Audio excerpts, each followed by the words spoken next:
Muy buenos días a todas. Ay, qué gusto me da, a todas y a todos.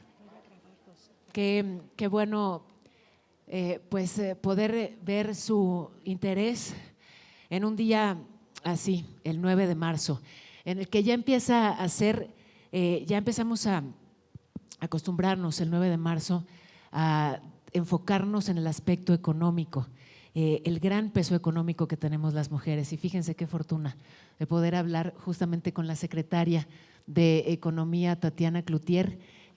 Antes que nada, muy buenos días, secretaria. Muy buenos días, qué gusto estar aquí. Y sí, efectivamente, creo que se vuelve un día fundamental como para hablar la gran aportación que tenemos las mujeres a la parte económica y lo que esto genera para un país y para el mundo. Es que, bueno, apenas ayer vivimos muy probablemente algunos de ustedes tuvieron la oportunidad de participar presencial o virtualmente de estas manifestaciones, de estas marchas y de este movimiento de las mujeres juntas a favor de la paridad, juntas en contra del maltrato, con una gran unión, con una gran fuerza, con una solidaridad conmovedora. Y al final lo que vemos detrás de incluso los casos de maltrato, yo sé que no venimos a hablar de violencia, venimos a hablar de economía, pero una mujer que es víctima de maltrato puede salirse de esa casa si tiene autonomía económica. Si no tiene autonomía económica, permanece ahí. Y existe además también la violencia económica, precisamente por esas razones. Así que todo se enlaza, secretaria. Y por eso, déjeme partir de algo así de claro. Si tenemos a una mujer en México frente a la Secretaría de Economía, ¿tenemos a una feminista? ¿Qué es ser feminista? Yo digo aquí, lo pongo mucho más claro en este sentido. Yo creo que no se puede, bueno, no es cierto porque sí se puede.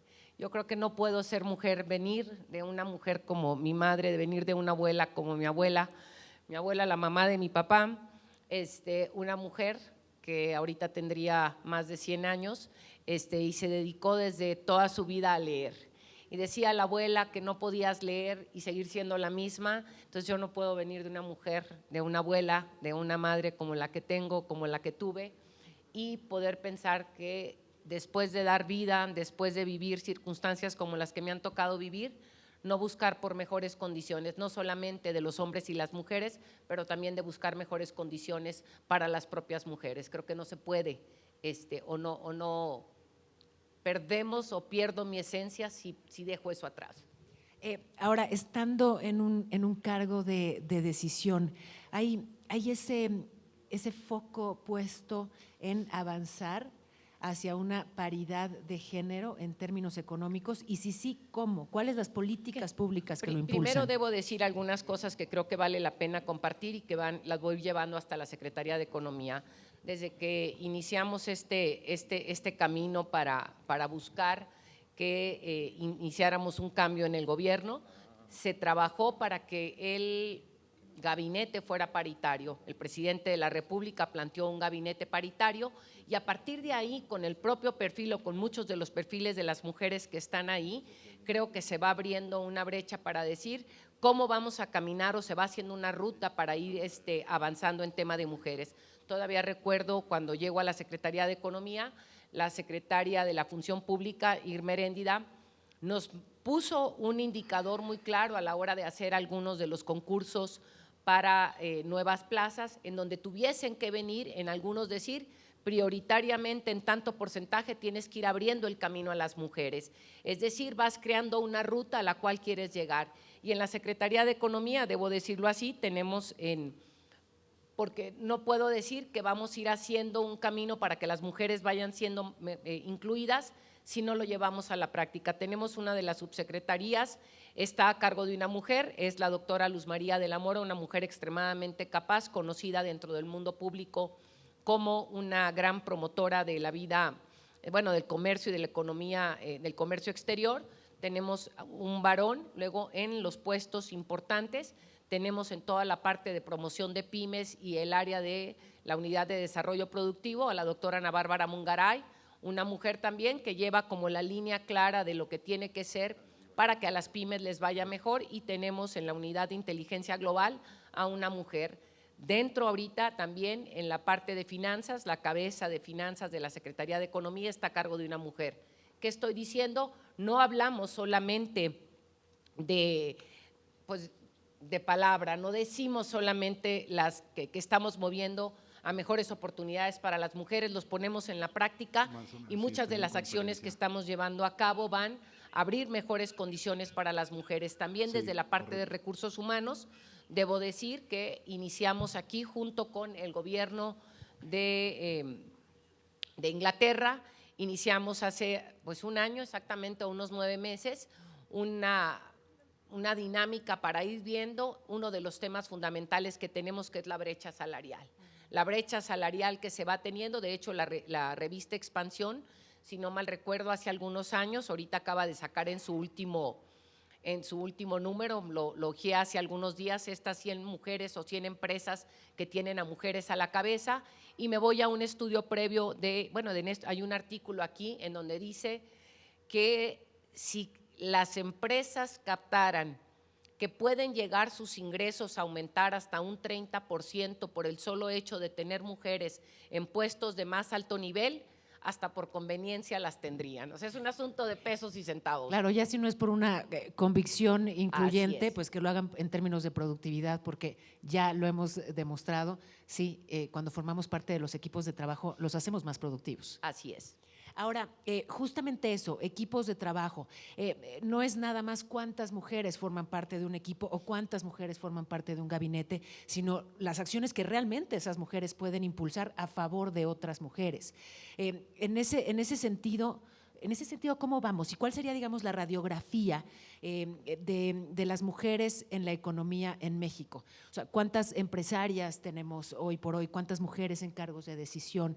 En fin, las cifras que entiendo además se movieron mucho con estos 2 años de pandemia, ¿no? Que fueron particularmente duros para las mujeres en términos económicos. Bueno, y en otros ámbitos, pero me concentro en el que hoy nos tiene aquí juntas. Ok, en el número de radiografías voy a entrar con datos, aquí me voy a ir al acordeón. En el censo de población del 2020 mostró que hay en México 64,540 mujeres, mismas que componen el 51,2% de la población, y el número de mujeres laboralmente activas de 48% según la tasa de participación, y es la más baja de la OCDE, que vale la pena decir esto.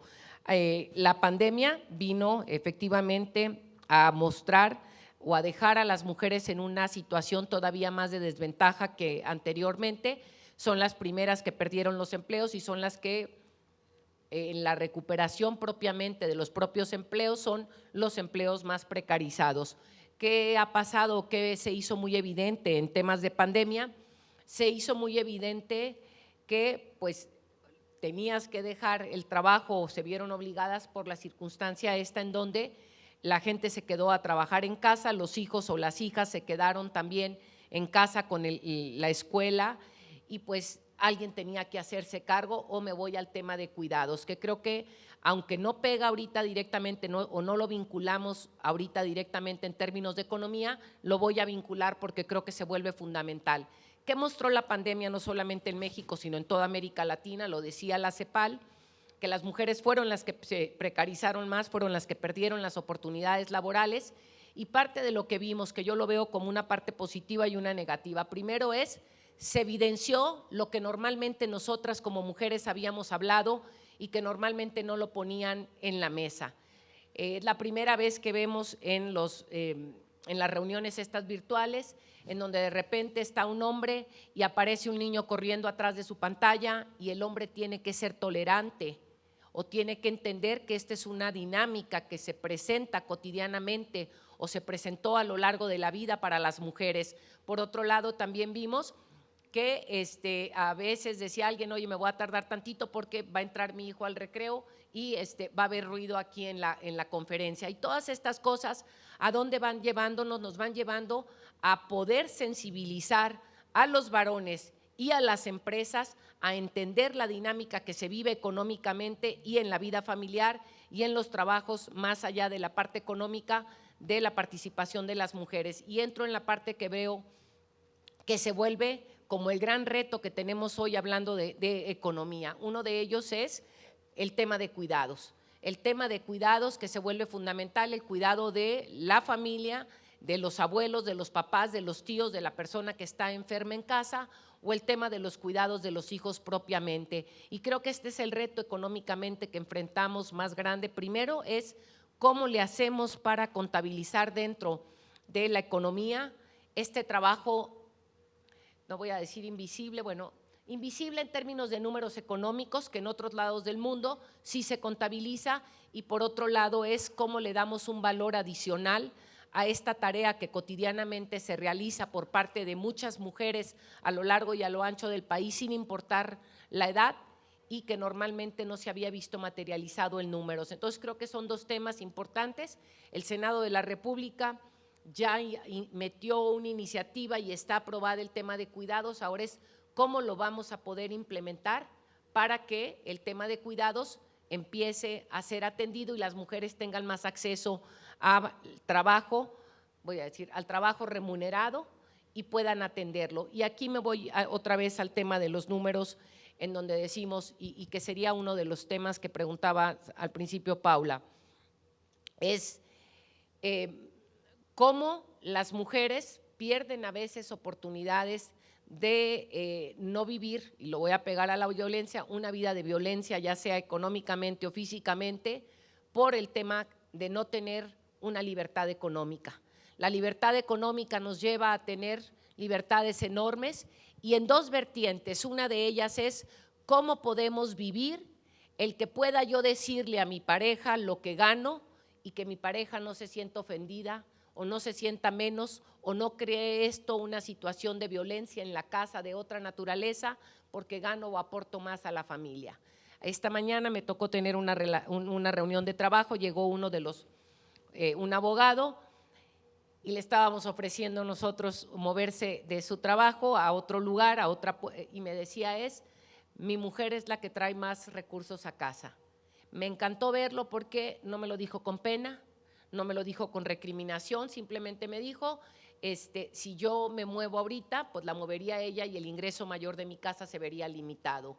Entonces creo que tenemos retos importantes en esta parte, en cómo aprender a vivir con que las mujeres tengan su libertad o su independencia económica, atendiendo los cuidados de los que estamos hablando, y por otro lado la parte de cómo enseñar desde diferentes espacios a que alguien tenga un ingreso mayor como lo tuvo el varón por muchos años en relación a las mujeres. Eso no da un sentido ni de sometimiento, ni sobre todo tampoco de que pueda ser un conflicto entre ambas personas.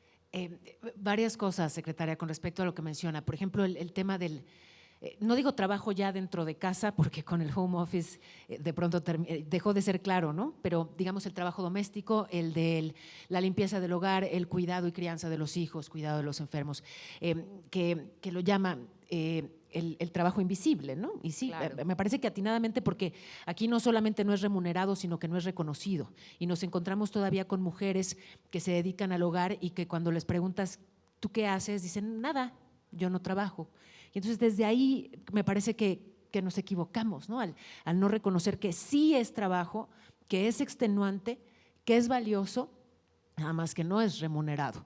Y esto de si es invisible o no, de pronto ahí sí la pandemia nos ayudó. A mí me gusta pensar que el hecho de que nos hayamos quedado, bueno, los que se quedaron, yo no tuve esa oportunidad, pero quienes se quedaron confinados en casa durante algunos meses, ¿no? el que todos los integrantes de la familia hayan compartido ese espacio, hizo que necesariamente se viera, se notara que la cama no se hace sola, que la comida no llega mágicamente ahí caliente, perfecta a la mesa, que tampoco se lavan solo los platos, que hay un trabajo detrás, ¿no? Y yo creo que visibilizarlo es un primer paso y probablemente la pandemia nos dio esa posibilidad. De pronto no es necesariamente la realidad de ustedes, pero sí de muchas mujeres que normalizan el tener esa doble jornada y el trabajar fuera de casa y cargar solas con todo el trabajo doméstico cuando tiene que ser compartido entre todos los integrantes de la familia. Ahora, para que eso suceda, no nada más me parece tiene que haber una colaboración de todos los integrantes de la familia, sino políticas públicas que lo permitan.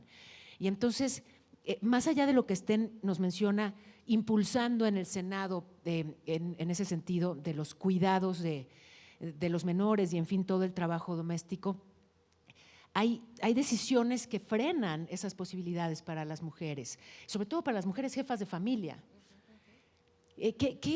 ¿Cómo vive usted desde la Secretaría de Economía y desde esta necesidad de impulsar la autonomía económica de las mujeres, el que tengamos hoy menos posibilidades, por ejemplo, ya sin estancias infantiles o sin escuelas de tiempo completo? O sea, la realidad es que más que avanzar en esos términos, hemos regresado, ha sido regresivo. Creo yo, y aquí lo voy a poner en dos cosas. Primero que nada, y podría irme a la parte esta de las estancias infantiles y podríamos entrar aquí en una dinámica de si tienes la razón o no, A o B. Y voy a platicar un poco. Yo estaba era diputada en el momento que entró el tema este de las estancias infantiles. Primero es, ¿qué es una estancia infantil? ¿Qué es una guardería? ¿Y qué es un lugar para cuidados para niñas y niños o no?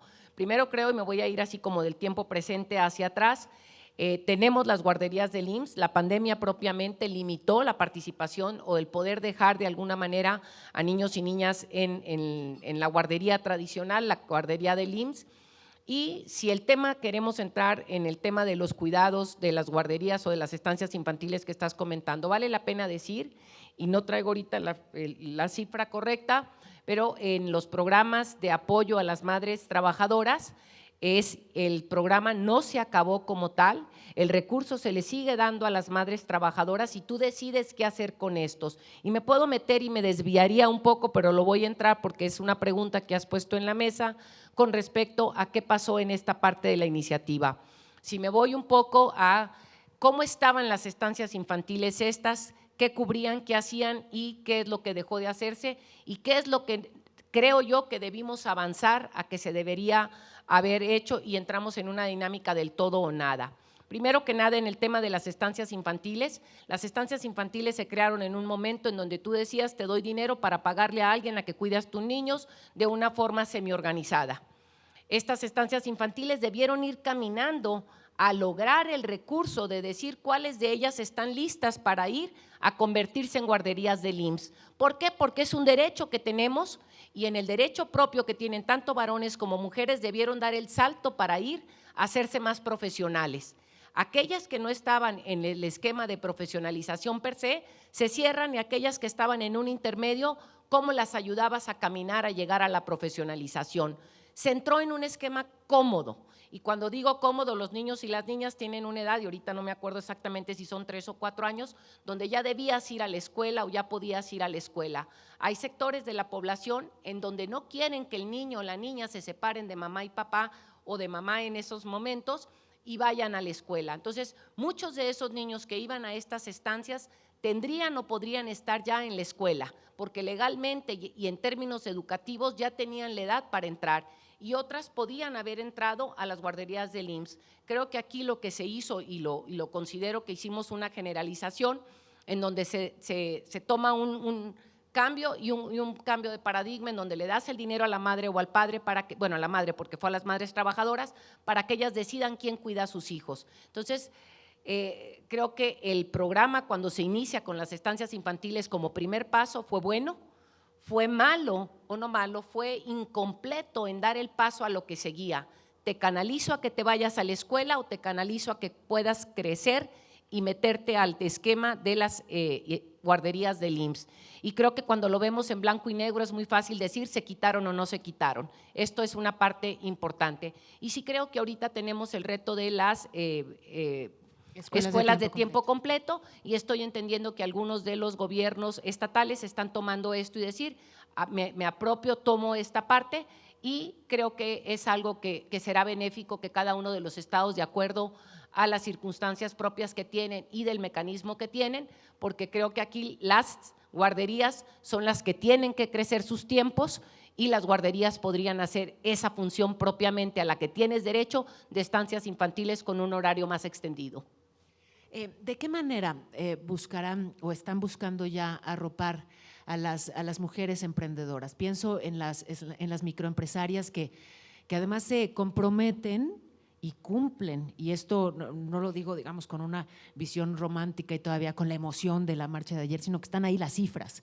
Una mujer que recibe un crédito lo cubre y las más de las veces puede funcionar de manera muy armónica en cooperativas y en distintos esquemas de propiedad, digamos, diferentes a los más habituales con las grandes empresas. ¿Qué programas hay para impulsar esa productividad de las mujeres? Aquí en la Secretaría de Economía, desde la parte de la Unidad de Desarrollo Productivo, hemos hecho varias cosas importantes. Primero, hemos hecho un programa, bueno, la pandemia nos aceleró el proceso de digitalización o del comercio electrónico y aquí es cómo le hacíamos para poder llevar al mayor número de mujeres o de empresas lideradas por mujeres, que ahorita doy un dato, propietarias son tan solo ahorita al día de hoy, el 36.6% de las MIPYMES tienen una mujer como cabeza, y un dato que se vuelve importante aquí, muchas de ellas tenían negocios que todavía no estaban con toda la tecnología listos para avanzar. Entonces, ¿qué hicimos? Hicimos como varios pasos dependiendo en el momento en que estuvo dándose la pandemia. Una de las cosas muy rápidas que hicimos fue una página para el comercio local de mercado solidario para que los productos se pudieran vender en forma electrónica en términos de una plataforma que pudiera llevarnos a tener el acceso a un mercado distinto. Por otro lado, una capacitación constante para que las MIPYMES pudieran entrar en la digitalización, pero también parte de lo que hemos notado es que algunas de ellas no tenían el conocimiento suficiente para el manejo propio de las finanzas, llevarlas en otro nivel a la parte de las finanzas y también llevarlas, aquellas que ya estaban listas, a la parte de la exportación. Hemos hecho ruedas de negocio para Mujer Exporta, en donde con los mercados que tenemos o con los países que tenemos tratado de libre comercio, hemos hecho mesas de negocio para la exportación y hemos llevado a las empresas a esto. Entonces tenemos como semaforización, lo voy a poner así, aquellas empresas que están lideradas por mujeres que todavía están muy verdes, las tenemos en semáforo rojo, vaya la aparente contradicción aquí, es decir, todavía las tienes que hacerles un acompañamiento mucho más grande para enseñanza, no solamente de la digitalización, del manejo de herramientas electrónicas, del comercio electrónico, sino también las tienes que apoyar en todo lo que viene siendo finanzas. Tenemos las que están en amarillo y que las llevamos a decir cómo puedes llevar tu producto a que logre las certificaciones dependiendo al país a donde vas a estar exportando y cómo te siento en las mesas de negocio para que puedas empezar a exportar. Y tenemos aquellas que estaban en verde que las hemos llevado ya no solamente a las ruedas de negocio, sino acompañado a diferentes ferias. De hecho, ahorita tenemos en Expo Dubai, se hizo una selección de estas 600 empresas que se registraron en esta semáforo que llevamos a cabo. Para aquellas que estaban en verde, las llevamos 101 de ellas a Dubái y que han logrado resultados muy impresionantes en donde están entrando a mercados nuevos, en donde hemos hecho benchmarking con empresas de logística, en donde estas empresas de logística han apoyado, y aquí no me aviento el comercial, pero varias empresas han sido muy generosas, unas de decir, todo lo que venga con cabeza de mujer, o sea, con mujeres al frente del negocio, les vamos a dar un precio preferencial en la parte de logística. Algunas de ellas que dicen, yo voy a dar un precio preferencial para la exportación de sus productos a la hora de moverlos, con un tiempo en donde te voy a cobrar menos mientras haces el músculo y ya eres capaz de tener una participación mayor en el mercado, y otras en donde tienen o han hecho esta capacitación para mujeres, voy a decir artesanas, pero en trabajo más artesanal, más que de artesanía per se, y hemos trabajado en estas vertientes. ¿Por qué? Porque la pandemia también nos mostró que fueron mujeres que tenían a veces labores en casa o en empresas muy pequeñas y que hacían comercialización más doméstica y no estaban teniendo posibilidades de llegar a otros mercados. Ayúdanos a entender con más detalle este fenómeno. Por ejemplo, estas empresas que deciden darles facilidades, mejores precios o incentivos a los emprendimientos encabezados de mujeres, ¿sabe qué las lleva a hacerlo? ¿Qué las motiva a hacerlo? A las empresas. Las empresas que dan estas pues facilidades. Yo digo que es un juego de ganar. Digo, si estamos hablando que, fíjate, voy a hablarlo desde 3 perspectivas y ahorita me cayó el 20. Ellas están lideradas por mujeres. Ahorita las vi, haz de cuenta, con Curiosamente las son que, mujeres sí, las que las o encabezan. por lo menos las CEOs son mujeres. Ahorita las vi sentadas con quienes hemos estado negociando y eso me dio la respuesta así de un flashazo, ¿no?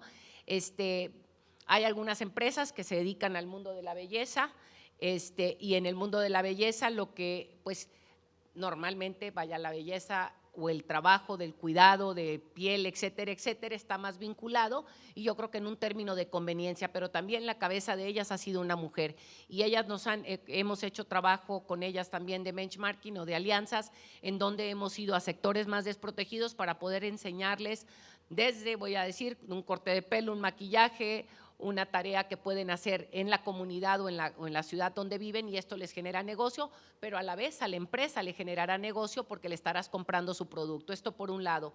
Por otro lado, en la parte de logística, sí son mujeres CEOs que están al frente de ese negocio y que si saben que las mujeres, yo lo digo y lo he comentado con algunos supermercados, ahorita les decía, deberíamos de hacer un pasillo rosa, tener un pasillo en donde tú tienes la mercancía donde la cabeza de ese negocio es una mujer y entonces yo estoy segura que las mujeres estaríamos comprando y apoyando esos productos. Entonces, la respuesta es, ¿qué las lleva a esto? Pues es una conveniencia en términos de números económicos por un lado, pero también, otra vez, que empezaría a responderte la pregunta que me hiciste al principio, ¿soy feminista o no? No puedo ser mujer sin poder pensar en que alguien me abrió la puerta a mí para que yo llegara a donde estoy y fue otra mujer y la pregunta es ¿qué hago yo con esa posibilidad que tengo de abrir puertas para que más mujeres lleguen a ese lugar? Así que la solidaridad de mujeres líderes detrás de buena parte de esas decisiones y me emociona muchísimo y nos ayuda así a entender más este fenómeno. Percibe, esto se lo pregunto sí a la secretaria de Economía, pero también a la mujer con una trayectoria de lucha muy interesante y bueno, que se ha plantado en diferentes momentos, me parece que vaya, con algo que decir. ¿Qué hacemos distinto las mujeres cuando estamos en cargos de decisión? ¿Por qué esperar un nuevo orden si las mujeres decidimos? Primero creo que algo que no podemos, híjole, aquí es, nos dicen que somos diferentes, bueno, eso hay una evidencia, somos diferentes los hombres a las mujeres físicamente, pero yo no puedo pensar que si estuviera ahorita una mujer al frente de los países que están ahorita entrando en una guerra, pudieran aplastar un botón para empezarla. Esta sería una de las cosas que yo me pongo en la mesa. Por otro lado yo no puedo, después de haber dado vida, no puedo pensar que veo a un ser humano frente a mí y que no puedo extender la mano de una manera distinta para hacer las cosas de una manera diferente. Y lo veo ya desde el punto de vista de trabajo y voy a contar algunas cosas que creo me ha tocado para poder llegar a trabajar, a hacer cosas, pues tener que lidiar con lo que muchas de las que están aquí lo hacen y que normalmente no lo creen porque no se había hecho evidente, nunca voy a olvidar, o sea, es qué tuve que hacer para poder llegar al trabajo antes de llegar y dejar a mi hija, a mi hijo, que alguien me apoyara, que tuviera que haber comprado algo, que si se enfermó, o sea, todas estas cosas que vivimos de forma tremenda y que somos capaces de generar 5 o 6 pistas al mismo tiempo para poder estar en el trabajo a la hora, el día que tuve que estar. Y si tú lo viviste es porque otra mujer más lo está viviendo. Entonces la pregunta es, si yo soy capaz de comprender eso que yo vi, o sea, eso que me tocó vivir porque pues alguien me sacó de ese apuro, yo tengo que ser consciente y crear las condiciones y las circunstancias para que una mujer frente a mí, en el puesto que esté, pueda tener condiciones distintas y yo pueda tener una conciencia diferente para que eso pueda suceder. Y ahí es donde entra la diferencia entre un hombre y una mujer, lo veo de una manera importante.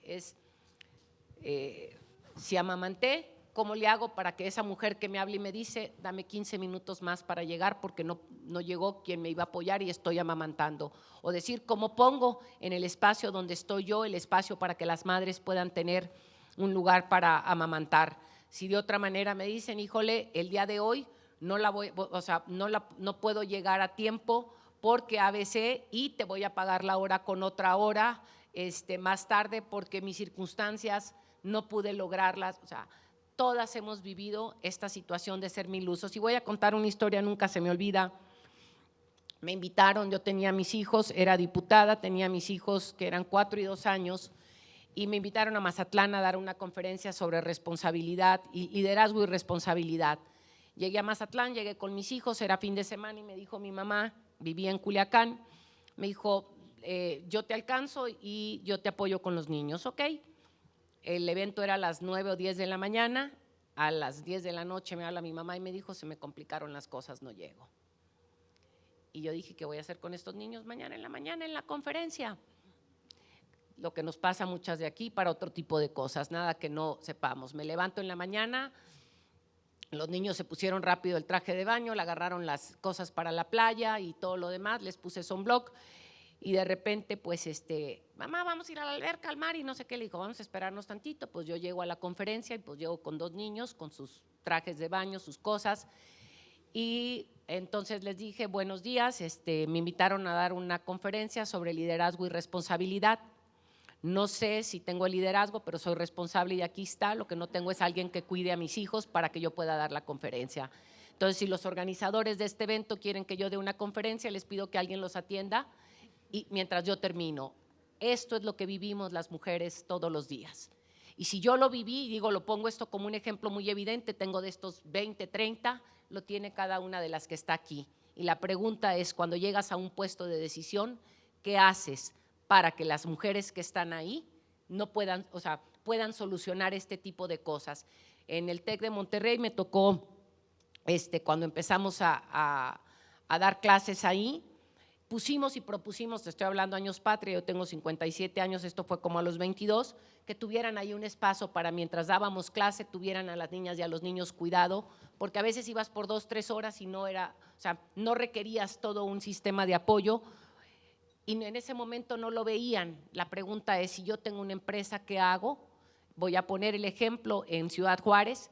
En Ciudad Juárez hay una maquiladora impresionante que tiene un espacio para cuidados, pero no solamente para cuidados, para la convivencia de las familias a la hora de la comida, en donde dicen, a mí no me cabe la menor duda, que la productividad de las mujeres por el solo hecho de saber que sus hijos están ahí cerca o que los van a ver en un momento, puede generar o genera, mejor dicho, resultados mejores. Y este es el tema, ¿quién eres tú como mujer cuando está en un tema, en un espacio de toma de decisiones o de que puedes hacer algo en beneficio de abrir condiciones, como alguien en un momento dado, de las que ya no están aquí porque partieron, se partieron para que nosotras estuviéramos estando el día de hoy en donde estamos? Curiosamente, secretaria, una mujer que ya no está aquí,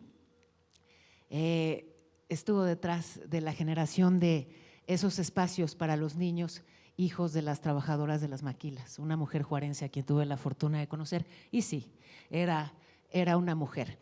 Y es justamente eso, de pronto, claro, si es para dar una conferencia con los chiquitos, fue divertido y hacemos magia y solucionamos, ¿no?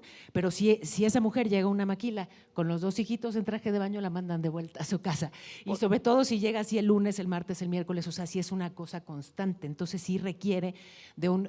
Por eso la parte esta, es decir, tienes el derecho en el IMSS. Claro. La pregunta es, ¿dónde se colocan los espacios? Y aquí es donde tiene que volverse uno creativo. Accesibles. Si tenemos aquí un corredor de empresas, ¿cómo le hacemos para que la guardería esté en el corredor, esté cerca, para que yo no tenga que echar 3 vueltas y que la pueda dejar antes de llegar a la empresa, en donde me pueda ir a la empresa a trabajar, a la salida? Y ahí es donde tenemos que ser ingeniosos para ofrecer lo que se requiere cerca del espacio. O ahorita los parques industriales, yo lo visualizo de esta manera, un parque industrial no puede pensar tener todo este corredor de empresas sin tener un espacio junto con el IMSS, en donde el derecho se tiene porque lo pagas, que tenga ahí el espacio para que tus hijos o tus hijas o un adulto mayor sea cuidado y tú puedas estar sin la mortificación realizando la tarea que te corresponde.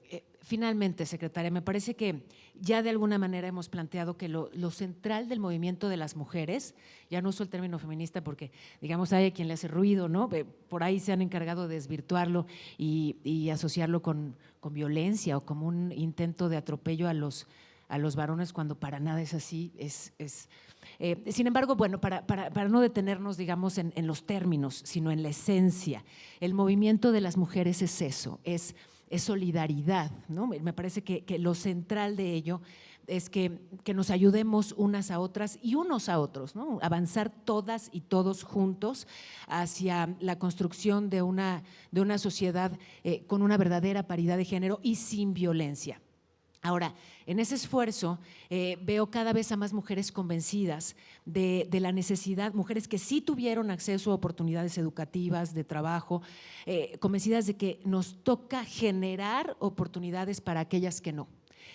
Mujeres que entienden que el verdadero éxito es el que se comparte.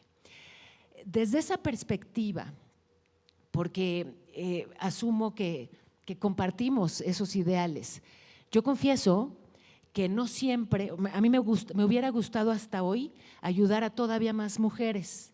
No he hecho tanto como me hubiera gustado. ¿Por qué tengo limitaciones? La principal es la del tiempo, tengo como más entusiasmo que tiempo casi siempre, pero también otras veces no he podido por un límite de autoridad. O sea, porque la decisión final no recae en mí. ¿Ha estado Tatiana Cloutier en esa circunstancia?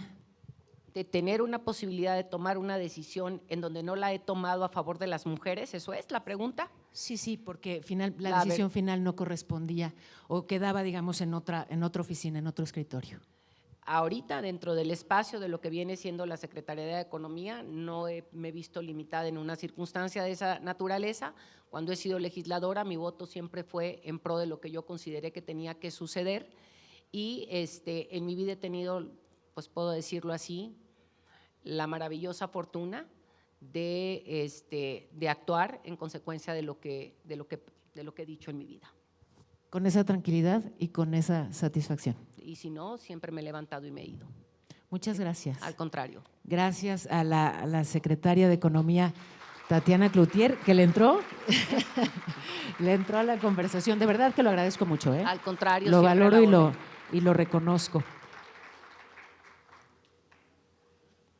Y bueno, esta es la parte que me olvidé de consultar, qué ocurría después y entonces alguien sube y dice lo que sigue. Perfecto. Gracias a todas, gracias por su tiempo, por su atención. Gracias, secretaria.